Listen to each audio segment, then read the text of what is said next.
everyone, I have been dabbling with making these super cute concrete pumpkins over the last few days because I love to decorate with pumpkins in the fall, but I wanted something that wouldn't deteriorate quite as quickly as the real kind, and I wanted something I could leave out for the entire fall season through Thanksgiving.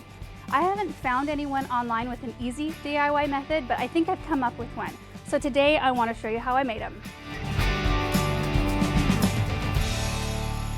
Here's what I used for this project. Paper mache pumpkins, which I picked up at Joann's. I'll provide a link in the description below.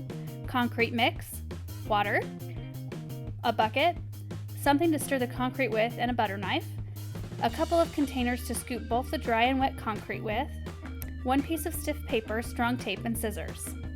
First, I'll get the paper mache mold ready for concrete by cutting the stem off and then wrapping a piece of tape around the body of the pumpkin to help hold its form when filled with wet concrete.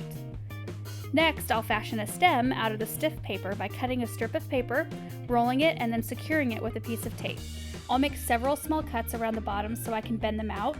It's easier to make it sit on top of the pumpkin like that. You can also smush it a little bit so it has a little more texture and looks a little more real. Now that the mold is ready, I'll mix up the concrete. I prefer to mix small amounts of concrete at a time, otherwise it's really hard to get it mixed thoroughly. You want your mix to be wet but not soupy. Otherwise, all the water will soak through the mold and break it before the concrete has time to set. This is just about the right consistency. I'll use the doubled up solo cup to ladle out small amounts of concrete at a time, then I'm going to just pour it in slowly through the hole that was created when I removed the stem. As I go, I'll stop a lot and lift the whole mold up and tamp it on the table to help compact the mixture and eliminate any air bubbles. I'll also use the butter knife to help out with that by stirring the mix a lot as I go. When I get to the end, I'll make sure to really push the concrete firmly up into the ridges of the pumpkin so it comes out with a really nice shape. Once the pumpkin is all filled up, I'll fill the stem and place it on top, and that's it! I'll just leave it in the mold for a day or two to set up.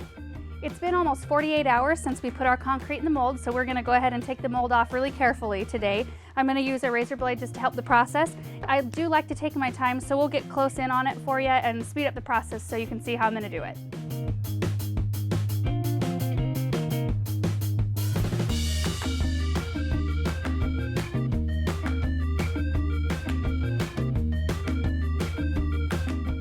I think these turned out really cute. I really like the aged look that they have, but if you like a little bit more of a polished look, you can come in with a sandpaper after they've cured a little bit more and just give them that little bit of more of a fine look. You can also leave them plain or you can stain them if you want. This is the very first pumpkin I made, and I just had a wood stain in my garage, and so that's what I used on this.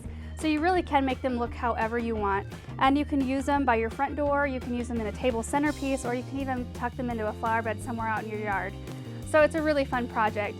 If you have any suggestions or comments, please leave them in the comment section below. And if you like the idea, please share it with your friends. See you next time.